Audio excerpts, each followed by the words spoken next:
Olá, pessoal! Já estou aqui com vocês,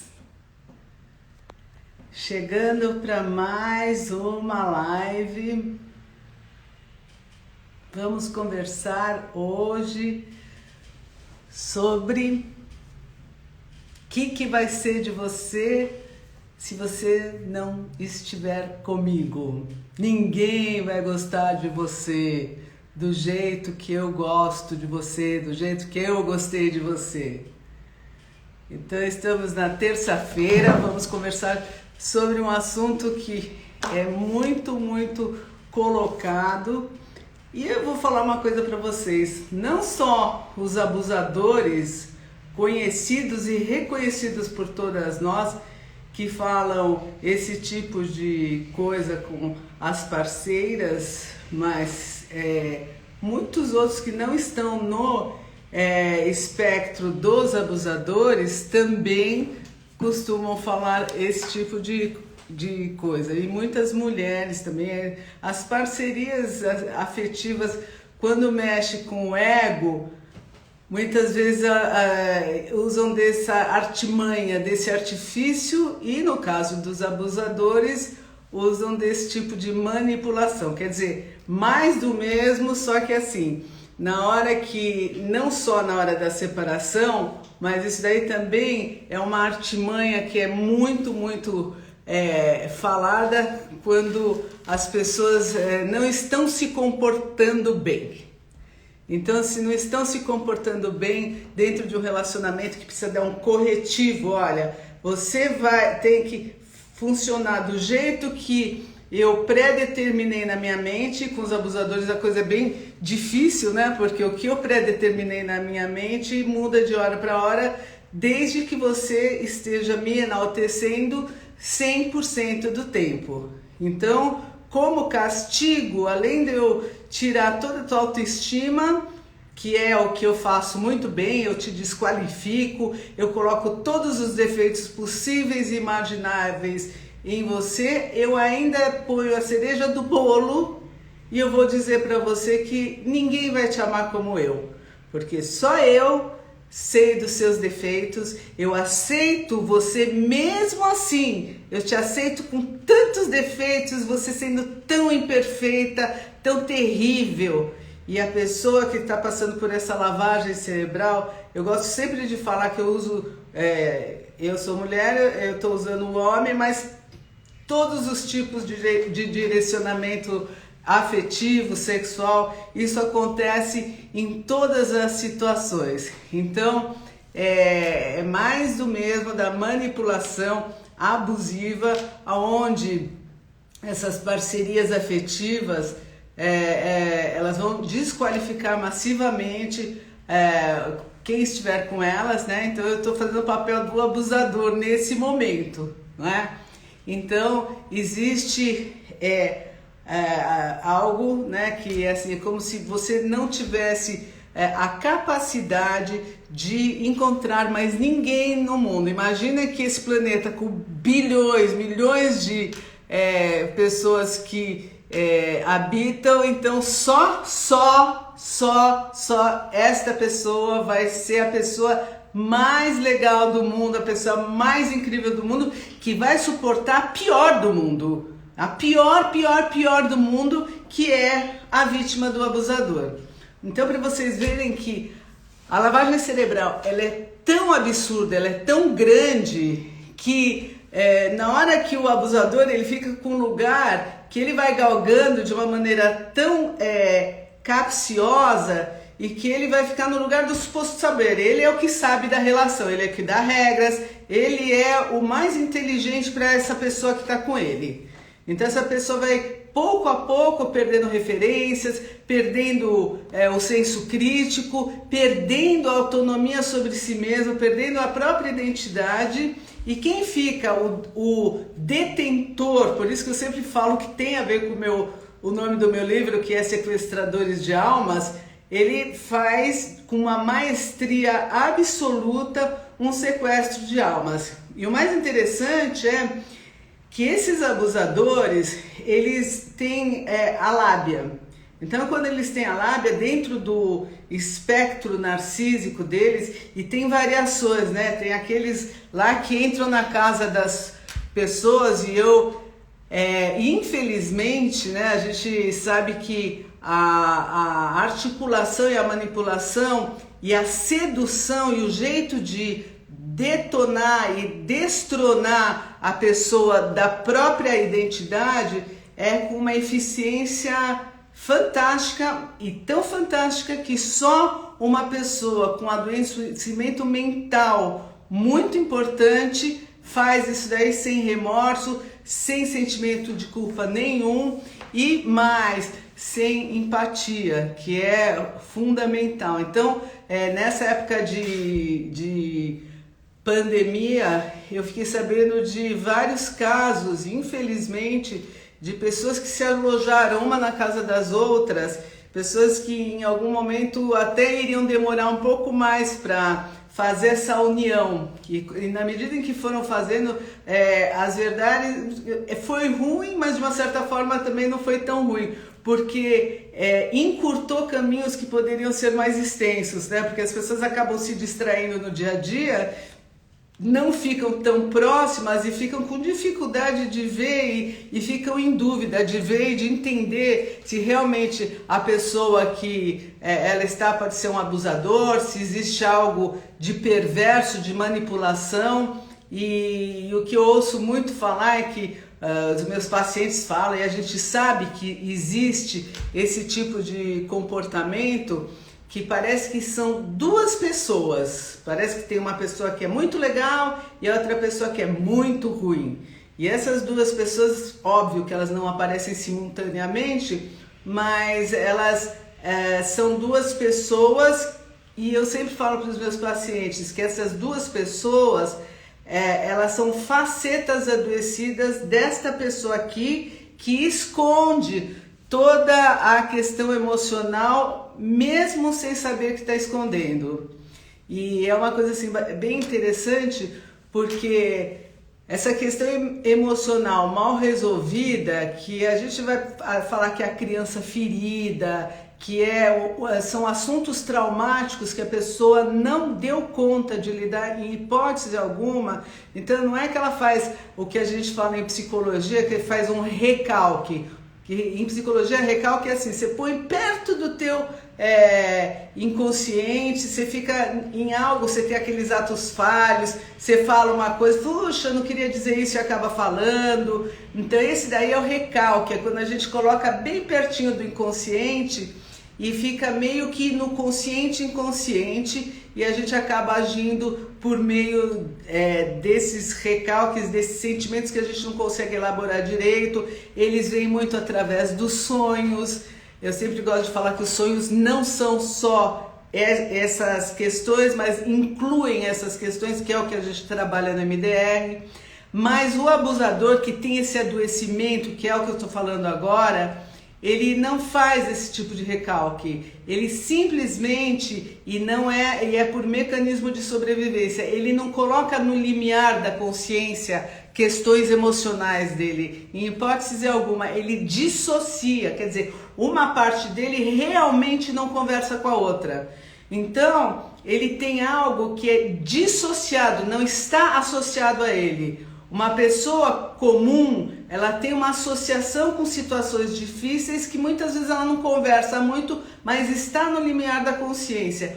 O abusador, o narcisista perverso, o sociopata, o psicopata, ele cinde com isso, ele coloca num lugar muito atrás e acaba não entrando em contato nunca. Só que isso que ele coloca atrás, que eu tô dando o nome hoje, tá? Que é a criança ferida, é o trauma, ele vai o quê? É insuportável, e provavelmente ele tem um olhar muito negativo para isso.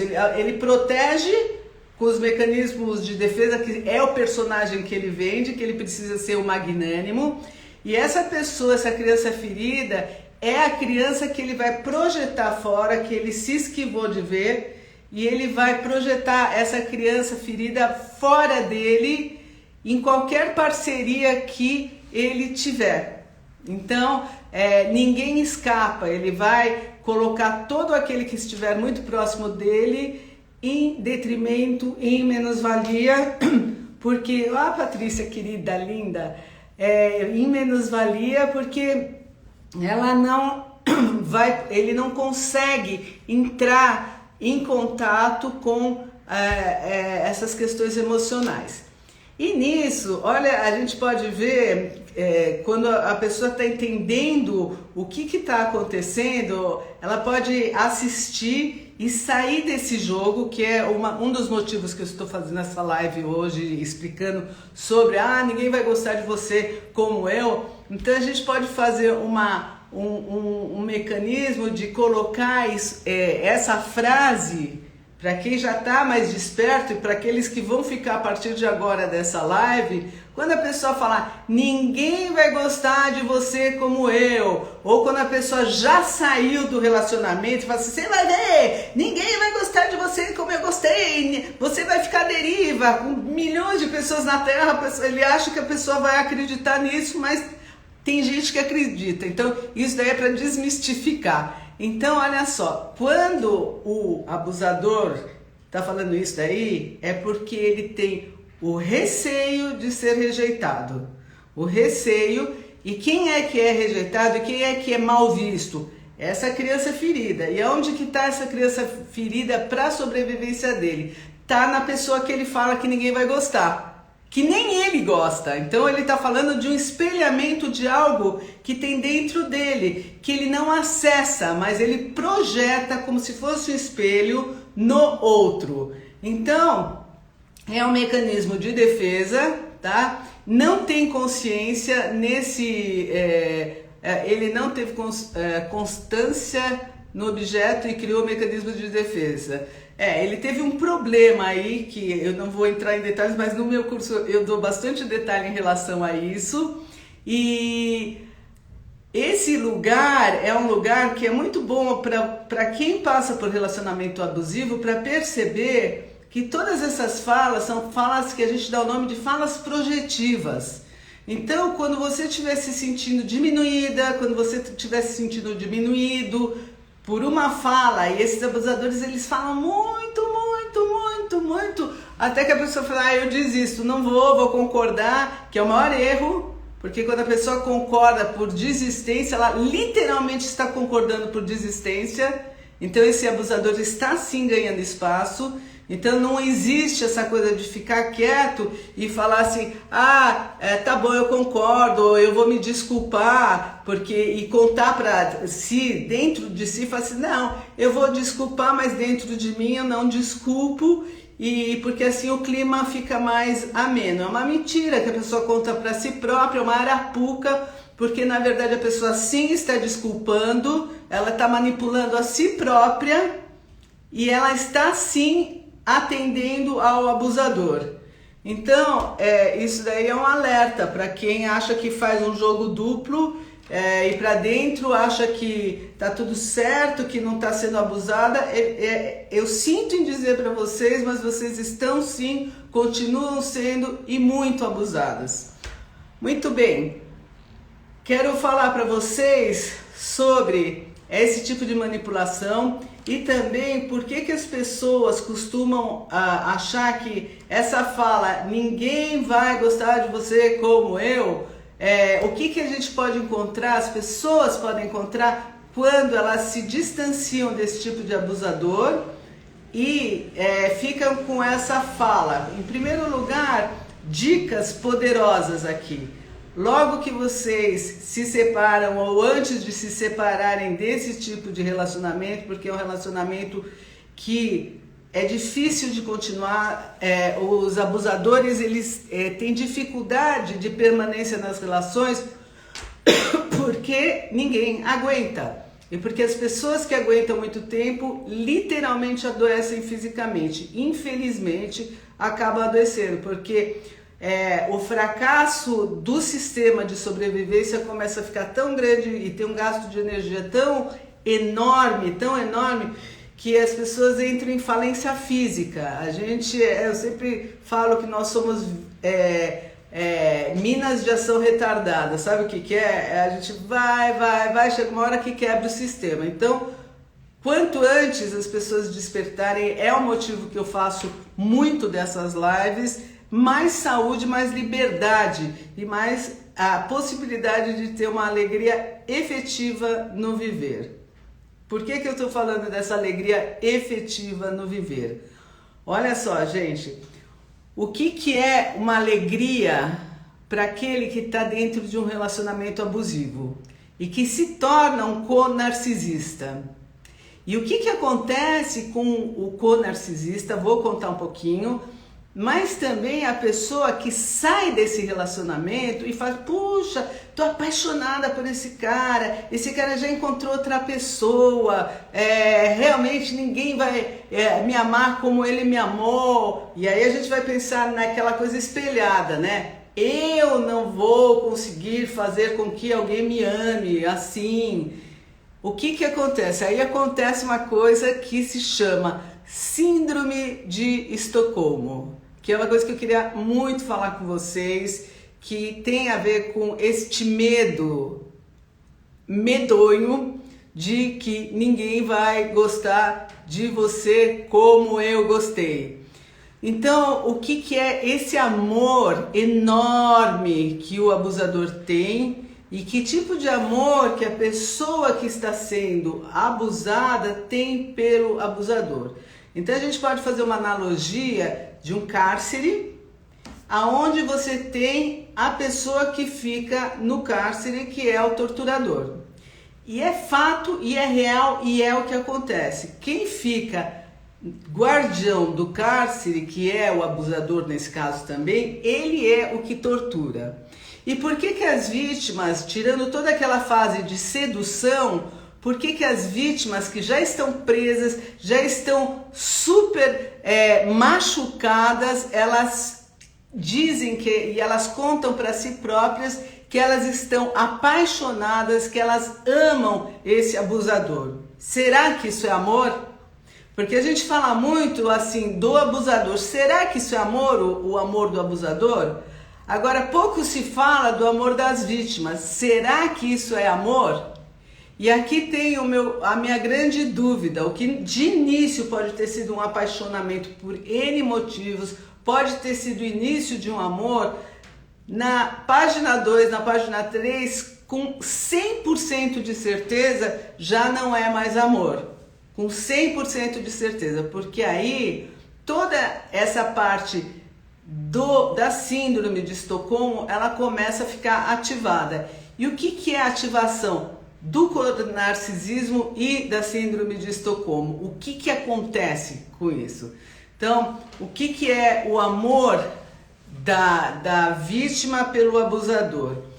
Que eu vou falar para vocês que não é amor, é a necessidade de se sentir segura quando você satisfaz o abusador e esse abusador não fica bravo. Então é um sentimento de segurança fictícia de que você está controlando o humor do seu abusador.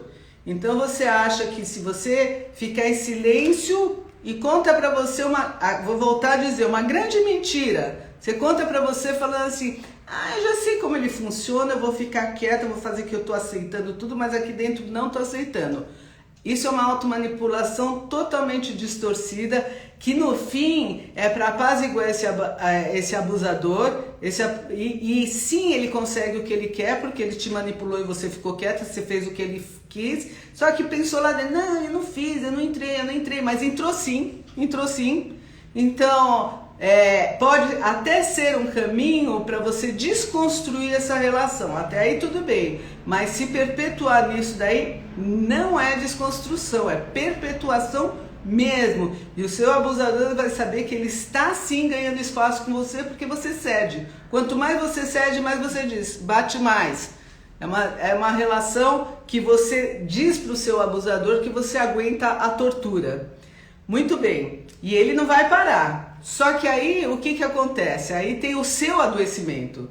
E o seu adoecimento está na síndrome de Estocolmo. Isso que eu nem tô estou estendendo o porquê do porquê que a pessoa está dentro e o que acontece, que eu já falei em outras lives e depois eu torno a falar. Eu vou falar de que a pessoa que é vítima, ela vai acalmar 100%, vai ficar uma pessoa extremamente sensível ao ambiente do abusador, ao clima, mesmo quando ele não estiver presente, quando ele não estiver no mesmo recinto, quando ele não estiver na casa, e mesmo quando ele estiver, ela vai saber, a gente fala até de neurônio espelho, né? Sabe aquela coisa que a mãe tem com o nenê, que ela sabe que o nenê tá chorando, ou sem estar perto, ou sabe que o nenê tá com dorzinha de barriga. Todos nós temos essa ligação quando nós somos mais íntimos das pessoas. A gente pode ter essa configuração neurônio espelho, que a gente tem uma empatia extrema com o outro e sabe, às vezes até minutos antes da pessoa ficar de mau humor. Tô falando da síndrome de Estocolmo, do co-narcisista. Então, o que se faz? Se faz todo um ambiente para esse narcisista, para esse abusador não ter uma alteração de humor. Só que não para aí, não é?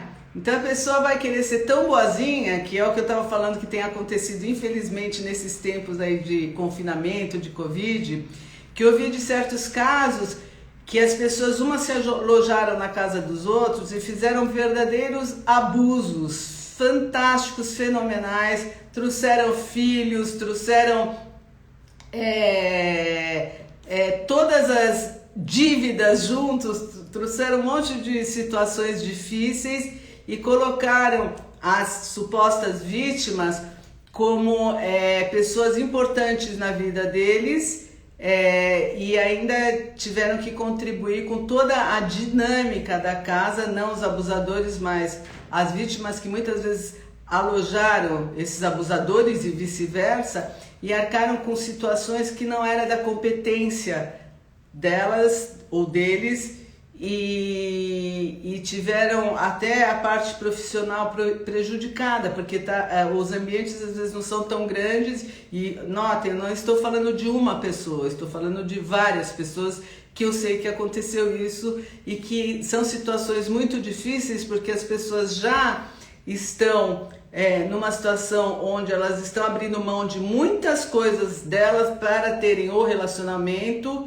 E aí abrir mão do espaço físico é muito mais devastador do que se pode imaginar. Por isso que nessa época de Covid, de confinamento, as separações ficaram muito mais brutais em todos os sentidos, tanto na rapidez das separações, quanto na percepção de que tipo de relacionamento as pessoas estão, quanto em possíveis brutalidades e violências que acabam ocorrendo. Não só por isso que eu contei, mas por outras situações não menos abusivas que já estavam a caminho e que as pessoas acabam despertando porque estão totalmente sufocadas, e como um grito de sobrevivência, elas vão querer empurrar para fora para poder respirar, para poder ter o sopro da vida. E nessas ocasiões as situações podem inclusive complicar, porque tem muita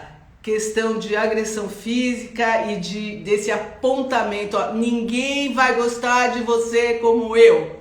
Então, se a pessoa não estiver preparada para saber que é uma grande manipulação isso, a pessoa vai entrar, vai se afundar e vai se deprimir.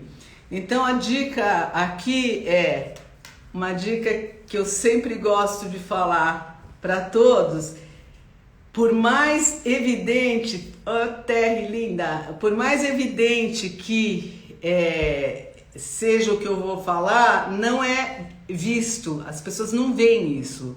Você está numa casa com uma porta totalmente aberta, a porta está escancarada. Esse daí é um presídio de porta aberta. É um presídio de porta aberta.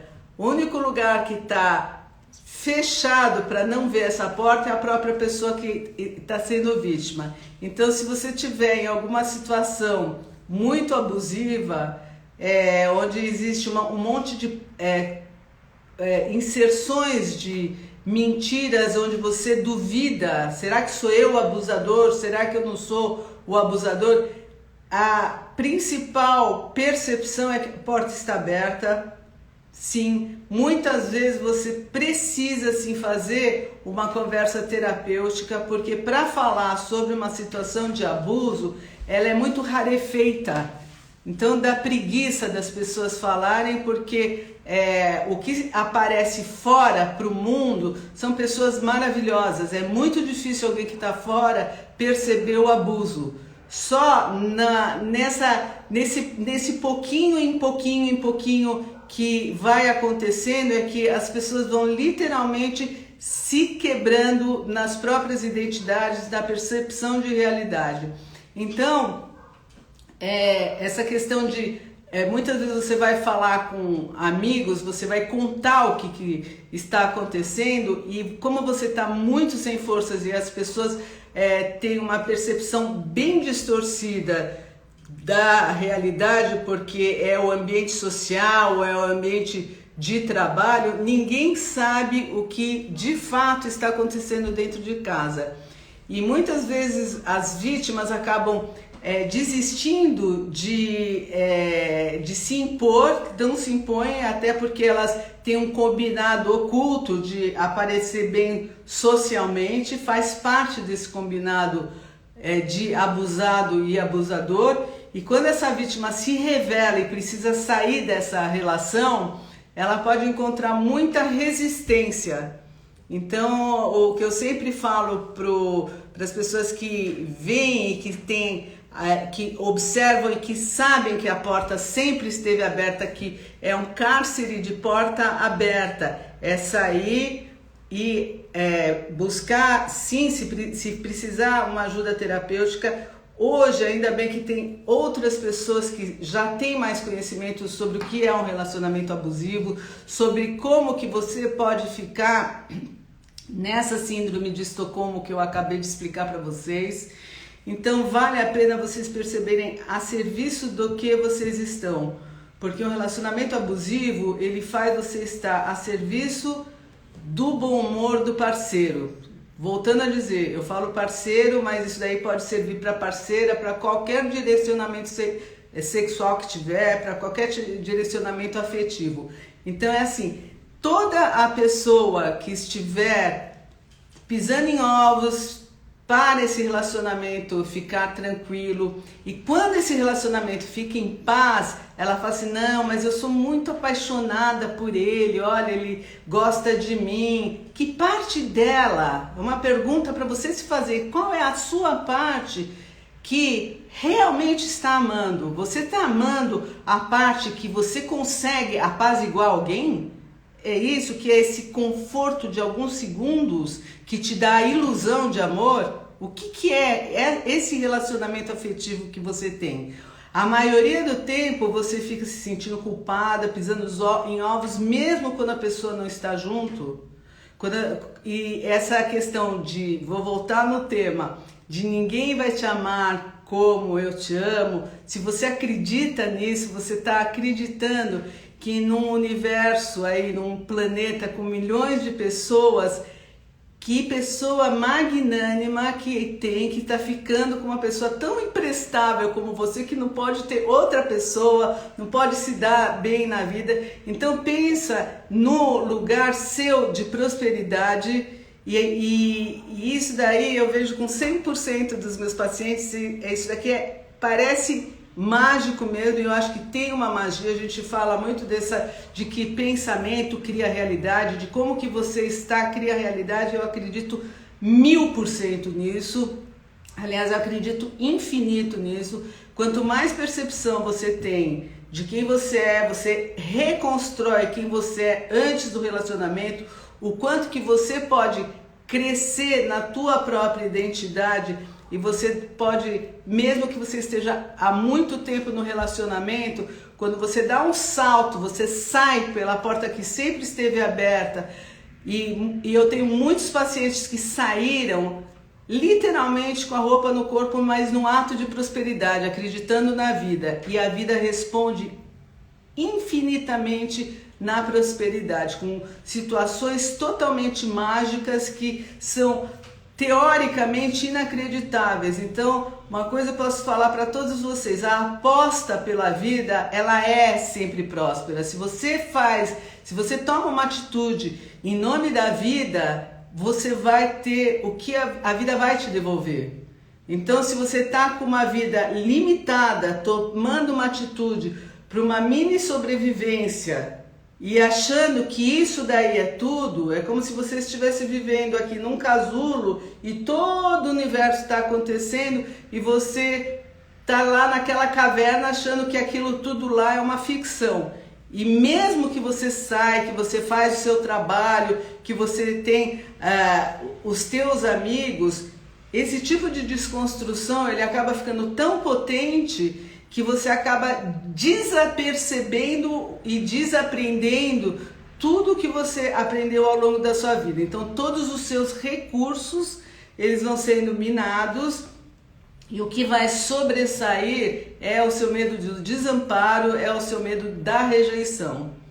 Lembrando que esse medo de desamparo e esse medo da rejeição, ele é inerente a todos nós. Não pensem vocês que é do desamparo, que todos nós temos isso daí. E agora, nessa época de confinamento, onde a gente tem uma ilusão de estarmos salvos, isso não é diferente do que nós fizemos desde o início dos tempos. Nós fomos para as cavernas, nós construímos cabanas, nós criamos rituais para não chover, não é? Então nós fizemos um monte de situações para a gente evoluir e driblar esse medo existencial, esse medo desse desamparo que todos nós temos. A gente não sabe de muita coisa sobre a nossa sobrevivência, mas a gente tem que ter certeza absoluta que um ponto é o fundamental para a gente tem o nosso presente é sagrado. Então a gente começa a pensar, não, ele vai melhorar. Esquece, ele não vai melhorar, ela não vai melhorar. Se esse caminho é cíclico, a tua vida está passando. E esse efetivamente não é um pensamento nem uma vivência próspera. Então essa questão de você adubar, muitas vezes você está adubando o relacionamento que tem raiz podre. Então presta muita atenção que tipo de relação e o quanto que você está deixando de ser você mesmo, o quanto que não existe essa possibilidade de diálogo, o quanto que não existe a possibilidade da empatia nessa relação. Porque uma coisa é você ter relacionamentos onde você pode fazer aquilo que eu sempre falo, puxar a carroça para o mesmo lado. Então, existe um diálogo, você não precisa concordar com tudo que o seu parceiro, ou que a sua parceira fala ou faz, mas pode ter uma apreciação pela individualidade de cada um, que são relacionamentos de duas individualidades que têm vida própria e que ainda assim podem compartilhar um universo em comum. Isso daí é fantástico. Agora, quando a pessoa tem uma vida própria, essa tem uma vida própria, e existe um aniquilamento da vida do outro, que a vida desse aqui é aniquilar para diminuir, para só ter uma vida nesse lar e para ele estar com o lugar do suposto saber, então a gente precisa ficar de olhos bem abertos, ouvidos antenados, e aquilo que eu sempre falo logo de início, que é a gente aprender a ouvir os nossos sentidos interiores. E o que são os nossos sentidos interiores? Eles são a melhor dica que a gente pode ter para a gente sobreviver em qualquer situação. Vou voltar a falar, nós somos máquinas biológicas fadadas à sobrevivência. E que tipo de sobrevivência saudável a gente pode ter quando a gente está num ambiente que a gente tem situações que vão sendo estressoras, ininterruptamente estressoras.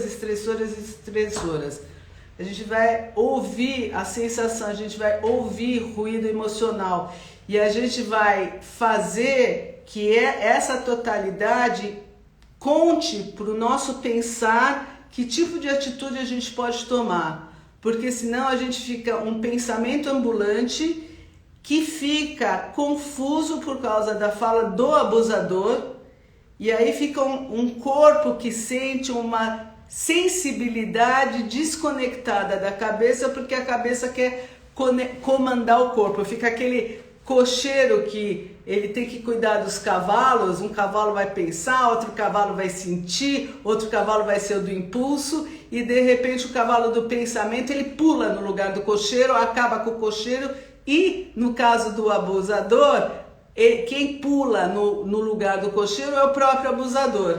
Então ele vai confundir a cabeça da vítima, ele vai trazer pensamentos anômalos, totalmente manipuladores por conta deste adoecimento dele.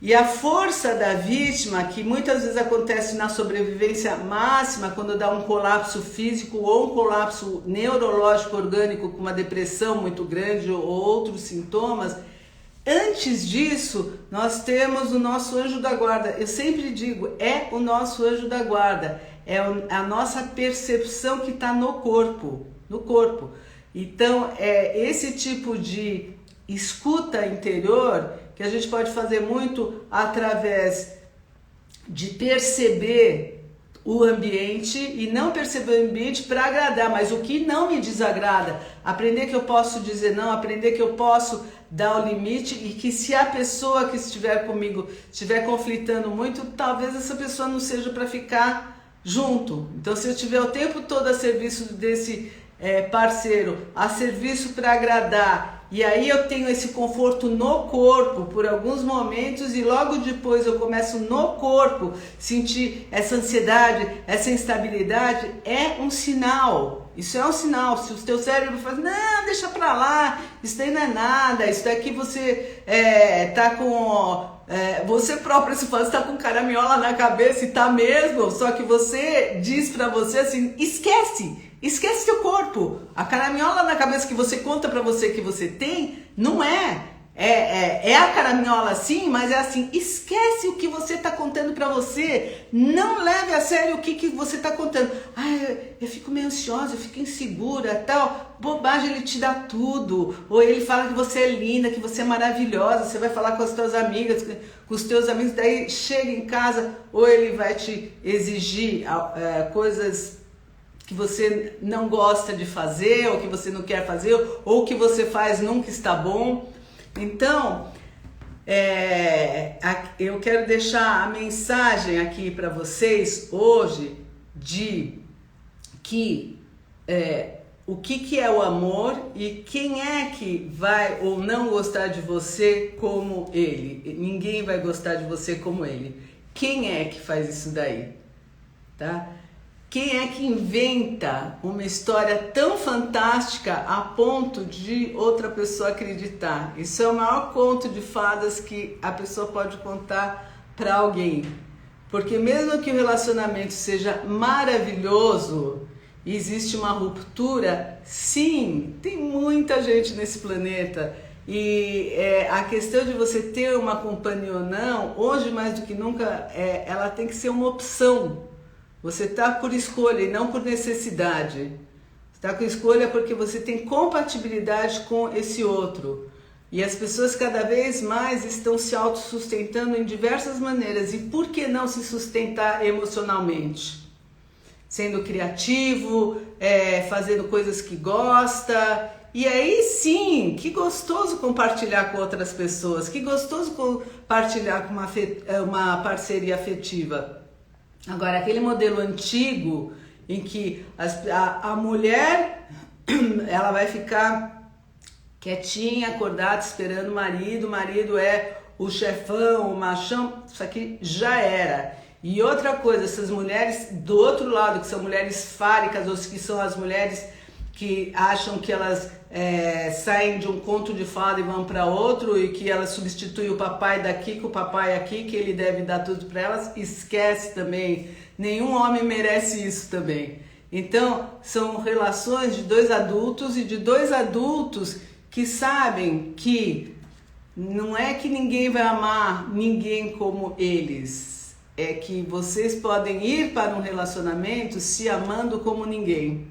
E aí sim conseguir fazer essa parceria afetiva se amando e que assim ninguém vai se amar a si próprio como vocês podem se amar a ponto de ter um relacionamento bom.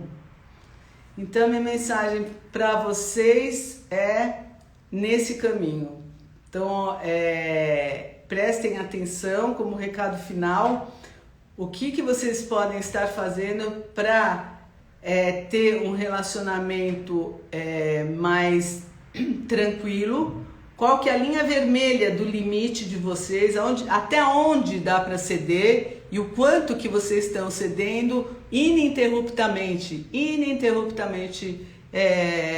cedendo, não é? Então,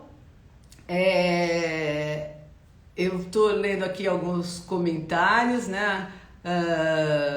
E é isso mesmo, eles objetificam as pessoas, né? Então, olha só, já estou vendo pessoas aqui que estão um pouco desesperançosas, então vou dizer para vocês, algumas pessoas estão passando pela fase da saída desse tipo de relação. Lembre-se que isso é uma passagem, a saída desse tipo de relação é uma passagem e que tem muita vida por aí, muita vida. Então, vale a pena apostar em si mesmo, em primeiro lugar, nesse sentido interior. O que é bom para mim, e se o que é bom para mim é só tentar apaziguar o humor do outro, então tem algo que eu preciso me trabalhar seriamente. Tá bom, pessoal? Então, desejo que vocês possam ter ficado mais despertos, tá? E semana que vem a gente vai fazer uma live também bem especial, tem um tema bem bacana e eu vou colocar aquelas perguntas para ver quais que vocês preferem, tá? E a gente vai continuar conversando. Quem quiser pode perguntar alguma coisa lá no privado, eu vou colocando as minhas postagens e eu estou totalmente aberta, com muito carinho para falar com todos vocês. E toda terça-feira vou estar aqui com vocês, com muito carinho e, como sempre, quanto mais despertos, melhor. Um beijão para todos e até a semana que vem.